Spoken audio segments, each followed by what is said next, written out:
Assalamualaikum warahmatullahi wabarakatuh. Salam sejahtera bagi kita sekalian. Om Swastiastu. Perkenalkan, saya atas nama Yitren Rahayuning dan di samping saya adalah saudari Minggu Cahayana. Jadi di sini saya akan melakukan proses wawancara bersama saudari untuk memenuhi tugas dari mata kuliah Hukum dan Politik Agraria. Jadi langsung saja kepada saudari kami beri kesempatan untuk mengajukan pertanyaannya. Pertanyaan yang pertama, apa yang Anda ketahui tentang hukum agraria? Baik, saya akan menjawab pertanyaan pertama. Jadi secara luas, hukum agraria adalah sekelompok bidang hukum yang masing-masing mengatur hak-hak penguasaan atas sumber-sumber daya alam tertentu yang meliputi yang pertama, hukum tanah, yaitu bidang hukum yang mengatur hak-hak penguasaan atas tanah di permukaan bumi. Yang kedua, hukum air atau hukum pengairan, yaitu bidang hukum yang mengatur hak-hak penguasaan atas air.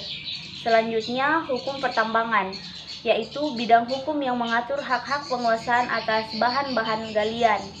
Dan selanjutnya, hukum kehutanan, yaitu bidang hukum yang mengatur hak-hak penguasaan atas hutan dan hasil hutan. Selanjutnya ada hukum perikanan, yaitu bidang hukum yang mengatur hak-hak penguasaan atas kekayaan alam yang terkandung di dalam air. Dan yang terakhir tentang hukum penguasaan atas tenaga dan unsur-unsur dalam ruang angkasa, yaitu bidang hukum yang mengatur hak-hak penguasaan atas tenaga dan unsur-unsur dalam ruang angkasa. Itulah jawaban dari saya. Silakan untuk mengajukan pertanyaan yang kedua. Pertanyaan kedua, apa tips-tips yang bisa Anda bagikan ke masyarakat agar terhindar dari mafia tanah? Baik, adapun tips-tips dari saya untuk masyarakat agar terhindar dari mafia tanah, yang pertama yaitu sebaiknya masyarakat mengetahui ciri-ciri mafia tanah tersebut. Yang kedua, jangan beri sertifikat tanah secara sembarangan. Yang ketiga, cek keaslian sertifikat tanah. Dan yang keempat, cari notaris yang bisa saudara percaya. Dan yang kelima, bertemu dengan penjual atau pembeli secara langsung ketika melakukan proses jual beli tanah. Sekian dari saya. Pertanyaan ketiga, sebutkan dan jelaskan permasalahan yang sering kali muncul dalam pengadaan tanah.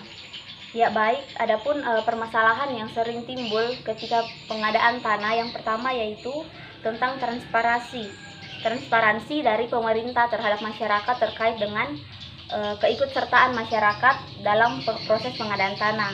Yang kedua yaitu permasalahan yang paling umum terletak pada tidak tercapainya kesesuaian harga antara yang ditawarkan oleh pemerintah kepada pihak yang memiliki tanah tersebut. Jadi mungkin itu saja dari saya. Demikianlah pertanyaan saya. Terima kasih atas waktu dan jawabannya. Ya baik, terima kasih kembali sudah mewawancarai saya dengan 3 pertanyaan. Mungkin itu saja yang dapat kami paparkan pada saat ini. Kurang dan lebihnya mohon dimaafkan. Saya akhiri dengan ucapan wabillahi taufiq wal hidayah. Wassalamualaikum warahmatullahi wabarakatuh.